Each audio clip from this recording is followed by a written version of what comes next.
అసలే మే నెల ఎండలు మండిపోతున్నాయి. ఎండాకాలం కావడంతో పొలాలు, చెరువులు, బావులు అన్నీ నీరులేక ఎండిపోయాయి. ఇలాంటి సమయంలోనే ఒక కాకికి బాగా దాహం వేస్తోంది. విపరీతమైన దాహంతో అది దానికి తెలిసిన ప్రాంతాలన్నింటినీ నీటికోసం గాలించేసింది. ఎక్కడా దానికి ఒక్క నీటి చుక్క కూడా కానరాలేదు.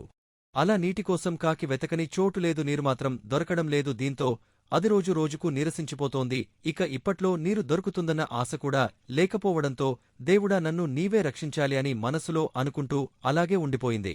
ఎప్పట్లాగే ఒకరోజు కాకి నీటికోసం వెతుకుతుండగా ఒక చెట్టు కింద ఓ మట్టి కూజాలో నీరు కనిపించింది.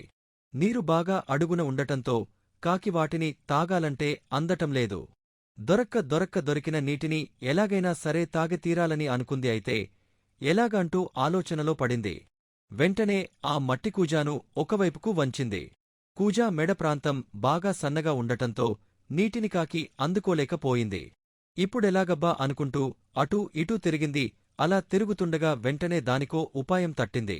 ఆ కూజాను నిటారుగా నిలబెట్టి చెట్టుకింద ఉండే చిన్న చిన్న గులకరాళ్లను ఒక్కోటిగా తెచ్చివేయడం మొదలెట్టింది. కాకి అలా వేస్తుండగా కూజాలోంచి నీరు మెల్లమెల్లగా పైకి రావటం మొదలైంది. పైకి వచ్చిన నీటిని చూసిన కాకి సంతోషంతో గబగబా తాగేసి దాహం తీర్చుకుంది.